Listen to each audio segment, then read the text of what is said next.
नमस्कार दोस्तों। चलिए स्टार्ट करते हैं आज की क्लास। आज की क्लास में हम पढ़ने वाले हैं सीखने की विधियों को लेकर के। यदि हम बात करेंगे तो सीखने की विधियां कौन कौन सी है, सीखने की विधियां मनोवैज्ञानिकों ने कौन कौन सी दी है, इसको लेकर हम विस्तृत से चर्चा करने वाले हैं। कई बार हम अधिगम का जो टॉपिक पढ़ते हैं उस अधिगम के टॉपिक में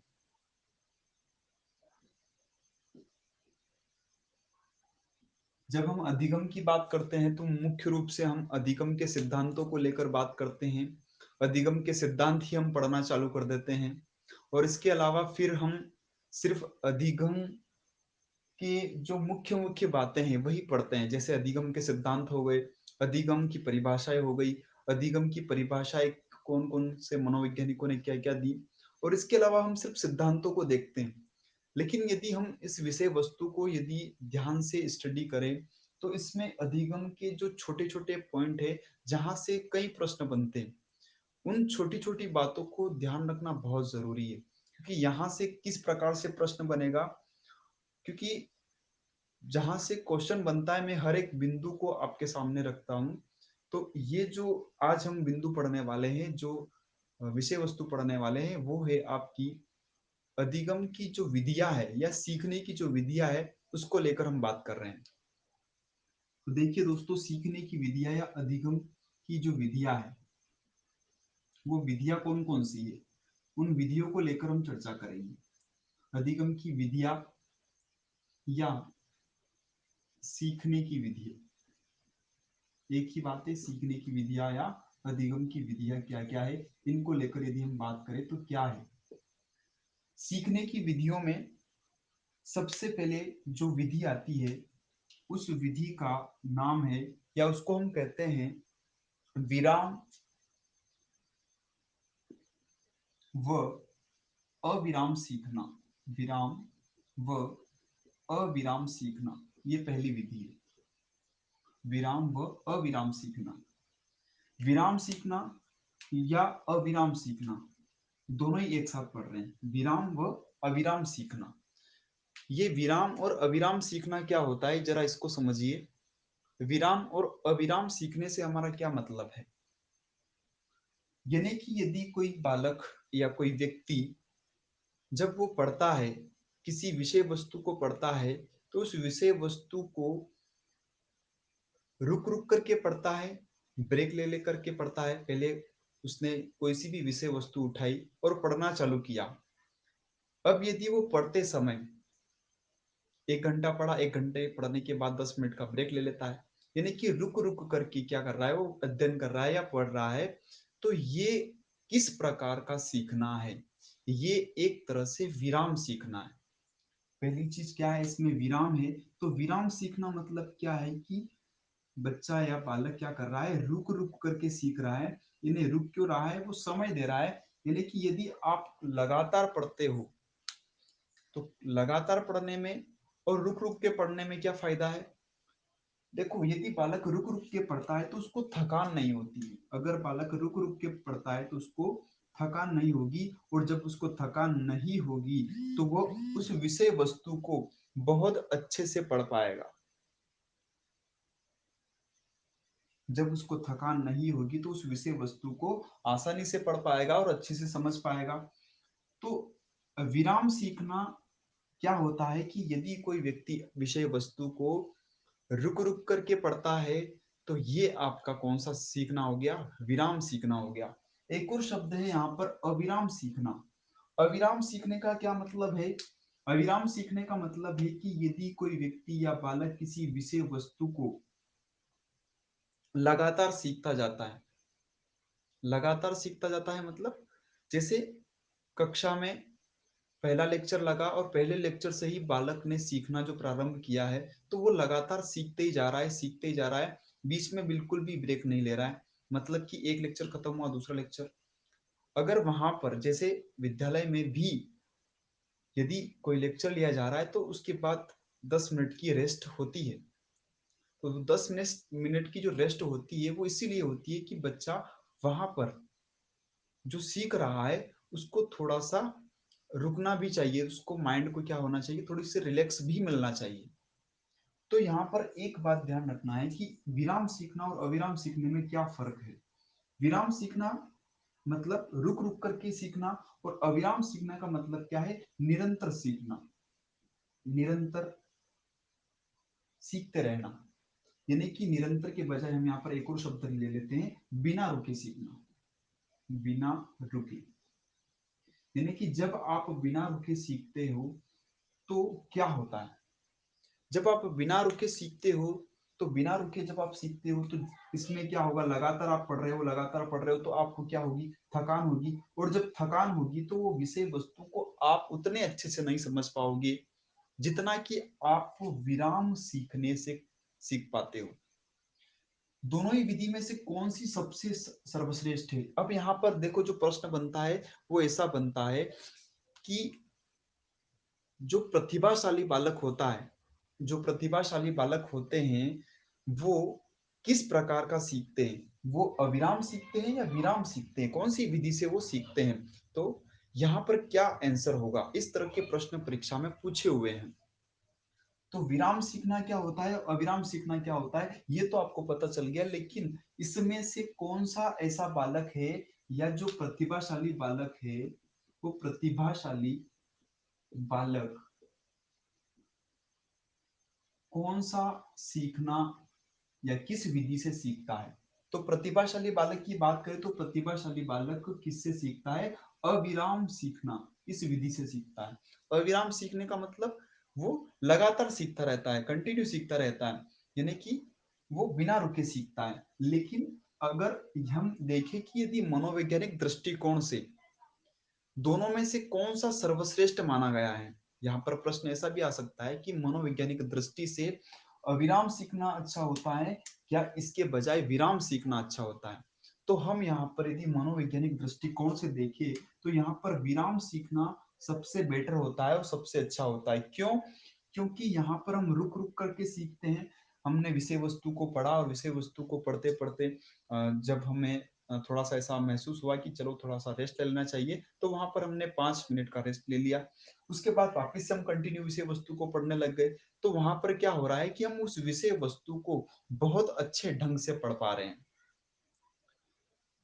चलते हैं हम थोड़ा सा और आगे। ये तो हमने अभी बात की कही कि विराम व अविराम सीखना, ये आपकी जो विधि थी, पहली विधि थी। इसमें आपको कौन कौन सी बातें ध्यान रखनी है। पहली बात, विराम सीखना क्या होता है, रुक रुक करके सीखना विराम सीखना होता है। बिना रुके सीखना क्या होता है, जो अविराम होता है वो बिना रुके सीखना होता है। और क्या आपको ध्यान में रखना है, विराम सीखना सबसे अच्छा है या अविराम सीखना सबसे अच्छा है। तो सर मनोवैज्ञानिक दृष्टिकोण से विराम सीखना सबसे अच्छा माना गया। एक और बात क्या ध्यान रखना है कि जो प्रतिभाशाली बालक होते हैं वो किस प्रकार से सीखते हैं, अविराम विधि से सीखते हैं। ये बातें आपको मुख्य रूप से ध्यान रखना है। अगली बात करते हैं, अगला पॉइंट। अगला क्या है,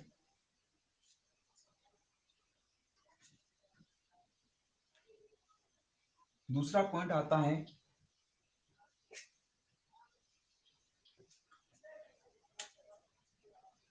पूर्ण सीखना,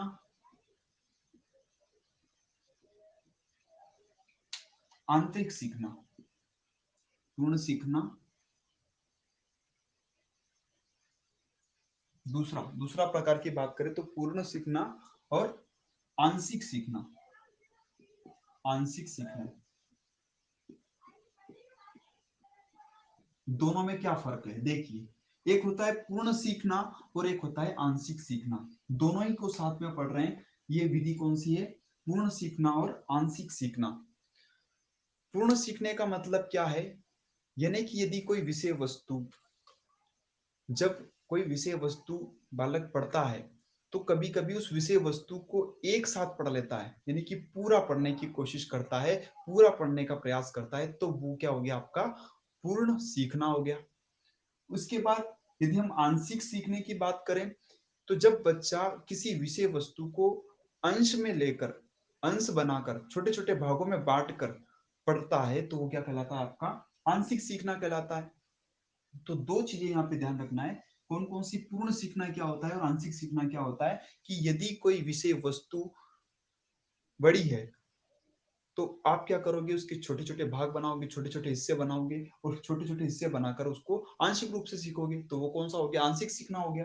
पूर्ण सीखना क्या होगा, यानी कि यदि कोई विषय वस्तु छोटी होगी तो उसको आप एक साथ सीख लेंगे, यही आपका क्या कहलाएगा, पूर्ण सीखना कहलाएगा। अब बात आती है कि यार यहाँ पर पूर्ण सीखना अच्छा रहता है या आंशिक सीखना अच्छा रहता है। तो मनोविज्ञान की दृष्टि से यदि हम देखें तो मनोविज्ञान की दृष्टि से दोनों ही उत्तम प्रकार के सीखना है, क्योंकि ये यहाँ पर परिस्थिति पर डिपेंड करता है कि यदि आपकी जो विषय वस्तु है, यदि वो विषय वस्तु बहुत लंबी है, चौड़ी है, बड़ी है, तो आपको क्या करना है, उसको छोटे छोटे पार्ट में डिवाइड करना है, छोटे छोटे भागों में बांटना है और उसको पढ़ना है। जैसे अभी हम अधिगम यूनिट पढ़ रहे हैं, तो अधिगम यूनिट बहुत बड़ी है, उसमें हम छोटे छोटे पार्ट बना करके पढ़ रहे हैं। इससे पहले हमने अधिगम के अंतरण के बारे में पढ़ा और आज हम फिर अधिगम की विधियों के बारे में पढ़ रहे हैं। तो हम क्या कर रहे हैं, छोटे छोटे पार्ट बनाकर आंशिक रूप से जो सीख रहे हैं वो ये क्या है, यही तो है आंशिक रूप से सीखना, कि हम क्या कर रहे हैं, छोटे छोटे भाग बना करके सीख रहे हैं, आंशिक रूप से सीखना। और पूर्ण सीखना यानी कि यदि कोई विषय वस्तु छोटी है तो उसको पूरा एक साथ ही सीख लो, तो वो क्या हो जाएगी, आपकी पूर्ण सीखना हो जाएगा। तो दोनों ही मनोविज्ञान की दृष्टि से बेटर है, लेकिन काय पे डिपेंड करता है, परिस्थिति पे डिपेंड करता है कि यदि विषय वस्तु छोटी है तो कौन सी विधि से सीखना चाहिए, पूर्ण सीखना। और यदि विषय वस्तु बड़ी हो तो वहां पर आंशिक सीखना उत्तम होता है या प्रभावी होता है। तो ये बातें भी आपको ध्यान रखना है। अब दोनों में से कौन सा अच्छा होता है, दोनों ही अच्छे होते हैं साहब। अब यहाँ पर एक और बात आती है कि जो प्रतिभाशाली बालक होते हैं वो आंशिक रूप से सीखते हैं या पूर्ण रूप से सीखना पसंद करते हैं। तो जो प्रतिभाशाली बालक होते हैं वो पूर्ण सीखने का प्रयास करते हैं। जो प्रतिभाशाली बालक होते हैं वो पूर्ण सीखना, या जो प्रतिभाशाली या व्यक्ति जो होते हैं वो पूर्ण सीखना पसंद करते हैं। प्रतिभाशाली जो बालक होते हैं वो पूर्ण सीखना पसंद करते हैं, और जो छोटी कक्षा में जो बालक होते हैं, जो छोटे बच्चे होते हैं, वो पूर्ण सीखने के बजाय वो अंशों में सीखते हैं। क्यों, क्योंकि बच्चे छोटे होते हैं तो उनको छोटे छोटे पार्ट में डिवाइड करके सिखाया जाता है। जैसे एग्जाम्पल के लिए एक टीचर, एक शिक्षक अपने जो पाठ्यक्रम पढ़ाता है बच्चे को, तो पाठ्यक्रम जो होता है वो बहुत बड़ा होता है, जो सिलेबस होता है वो बड़ा होता है, लेकिन उस सिलेबस को वो छोटे छोटे भागों में बांट करके पढ़ाता है। तो ये काय का एग्जाम्पल है, किसका उदाहरण है, ये आपका आंशिक सीखने का उदाहरण है। आगे बात करते हैं हम, अगली चर्चा करते हैं। अगला है आपका साभिप्राय सीखना या प्रासंगिक सीखना।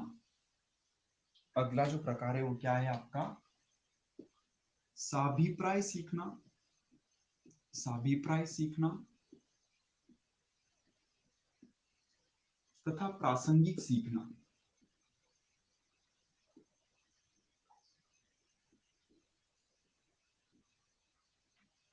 प्रासंगिक सीखना, साभिप्राय सीखना क्या होता है और प्रासंगिक सीखना क्या होता है, जरा इसको समझिए।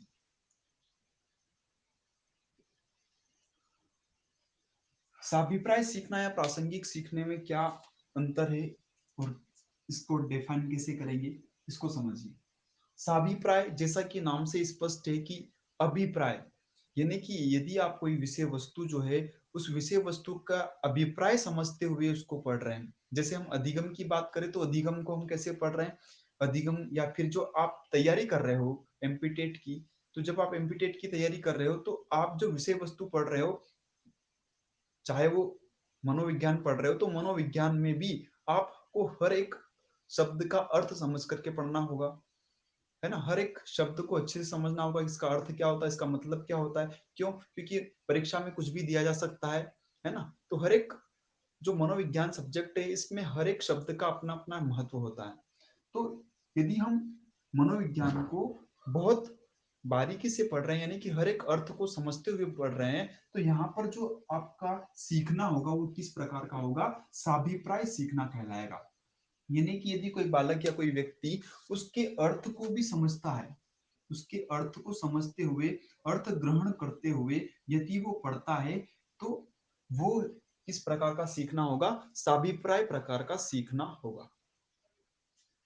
इसी प्रकार यदि हम बात करें प्रासंगिक सीखना, तो प्रासंगिक सीखना क्या है?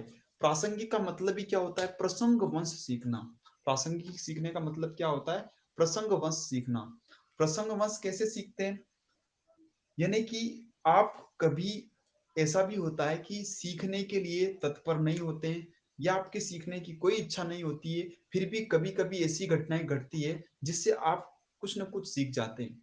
जैसे एग्जाम्पल के लिए, आप कहीं रास्ते में जा रहे हो, और जब रास्ते में जा रहे हो या फिर कोई व्यक्ति है जो रास्ते में जा रहा है, तो वो पहले जो चलता है, तो वो अपने मस्ती में चले जा रहा है, चले जा रहा है, चले जा रहा है, और अचानक कई पत्थर आता है और वो नीचे गिर जाता है। और जब उसके ठोकर लगती है और जब वो नीचे गिरता है, तो उसको अब एक सूझ उत्पन्न हुई, और वो सोचेगा कि यार अब मेरे को संभल कर चलना चाहिए, क्योंकि एक बार जब ठोकर लगती है तो उसको पता चल जाता है यार अब मेरे को संभल कर चलना चाहिए, तो वो अब संभल कर चलेगा। तो यहाँ पर जो उसने सीखा, वो एक प्रासंगिक है, एक घटना के द्वारा उसने सीखा, तो इस प्रकार का सीखना क्या कहलाएगा? प्रासंगिक सीखना कहलाएगा। और साभिप्राय का मतलब क्या होता है कि यदि आप अर्थ ग्रहण करते हुए सीख रहे हैं, तो ये आपका साभिप्राय सीखना होगा। और प्रासंगिक सीखना क्या होगा? यदि आप किसी चीज को प्रासंगिक, है ना, प्रासंगिक अकस्मात या कोई किसी घटना के द्वारा यदि सीख रहे हैं, तो वो आपका क्या कहलाएगा? प्रासंगिक सीखना कहलाएगा। ये बातें आपको विशेष रूप से ध्यान रखना है। ये 3 प्रकार की जो है विधियां है। इसके बाद एक मनोवैज्ञानिक है, उन्होंने भी सीखने के जो प्रकार बताए हैं, डेविड आसुबेल जिनका नाम है, उनके अनुसार देखते हैं। तो डेविड आसुबेल ने क्या बताया? सीखने के नियम, सीखने के प्रकार क्या बताए डेविड आसुबेल ने?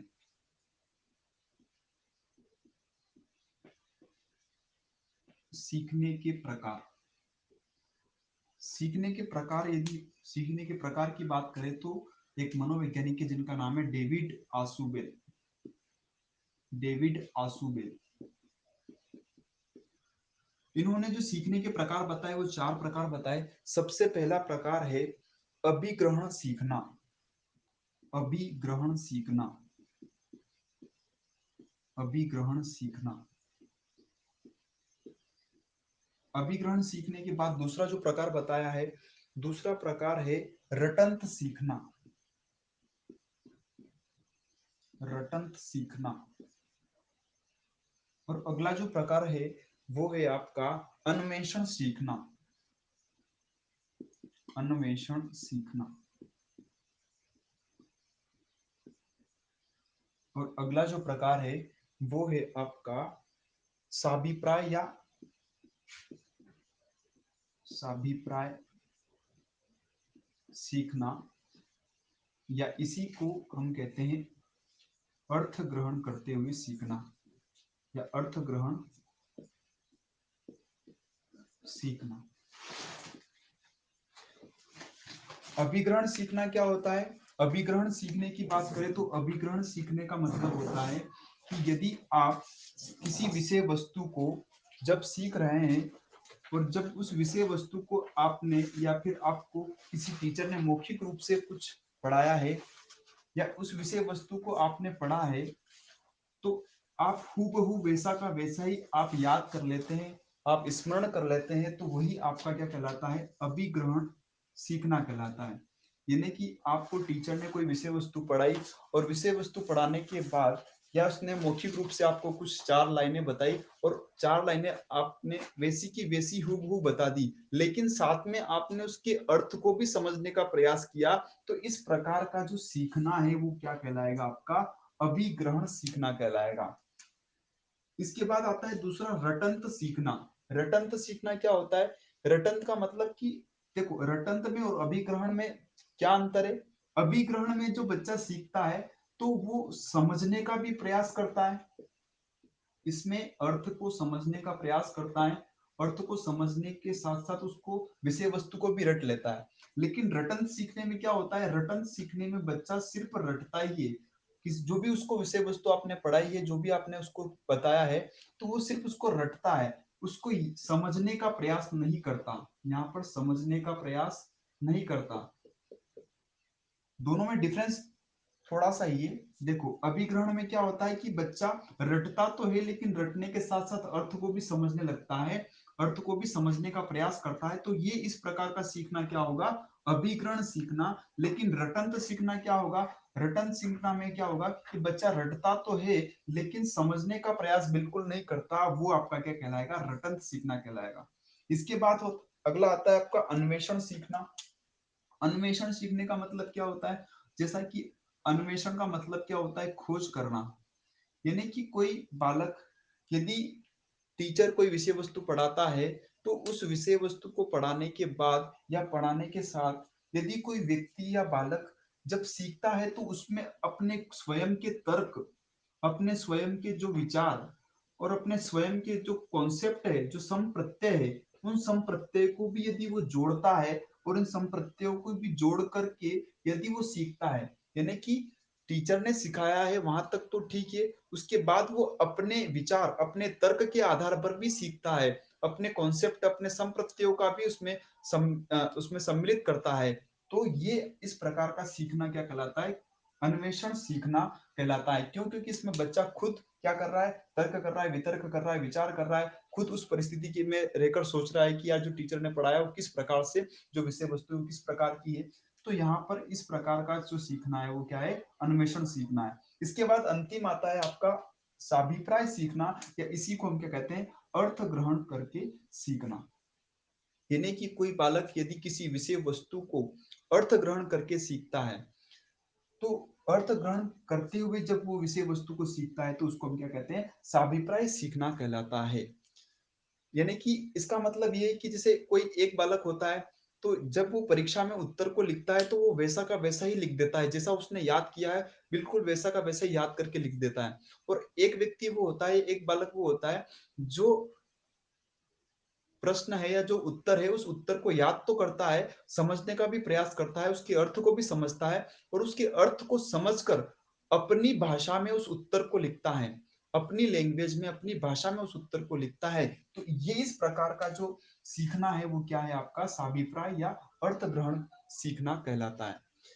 तो उम्मीद करता हूं दोस्तों यहाँ तक आपको समझ में आ गए होंगे। सीखने की विधियां कौन कौन सी है, 3 प्रकार की विधियां मैंने बताई, और उसके बाद सीखने के जो प्रकार है, प्रकार में डेविड आसुबेल के द्वारा ये प्रकार बताए गए। और कितने प्रकार है, अभिग्रहण सीखना, रटंत सीखना, अन्वेषण सीखना, साभिप्राय सीखना, ये 4 प्रकार है। चारों में थोड़ा कॉमन कॉमन सा डिफरेंस है, आपको चारों बातें ध्यान रखना है। अभिग्रहण सीखने का मतलब क्या है कि बच्चा रटता तो है लेकिन अर्थ समझने का प्रयास करता है, वो अभिग्रहण सीखना है।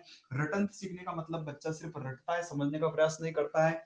अन्वेषण सीखने की बात करें तो अन्वेषण में बच्चा अपने खुद के स्वयं के तर्क, विचार और संप्रत्यय का भी इसमें शामिल करता है, तो ये उसके अन्वेषण या खोज का सीखना हो गया। इसके बाद लास्ट आता है आपका साभिप्राय सीखना, यानी कि यदि कोई व्यक्ति अर्थ ग्रहण करते हुए किसी विषय वस्तु को समझता है, सीखता है, तो ये आपका साभिप्राय सीखना या अर्थ ग्रहण सीखना कहलाता है। और यदि हम बात करें सबसे सर्वश्रेष्ठ सीखना कौन सा है, तो अर्थ ग्रहण करते हुए सीखना सबसे उत्तम और सर्वश्रेष्ठ होता है। यह मनोविज्ञान की दृष्टि से माना गया है कि सबसे सर्वोत्तम क्या होता है, आपका अर्थ ग्रहण सीखना सर्वोत्तम होता है। ठीक है, आज की क्लास यहीं तक, मिलते हैं अपन कल के वीडियो में, आगे की बात कल करेंगे। तब तक के लिए नमस्कार।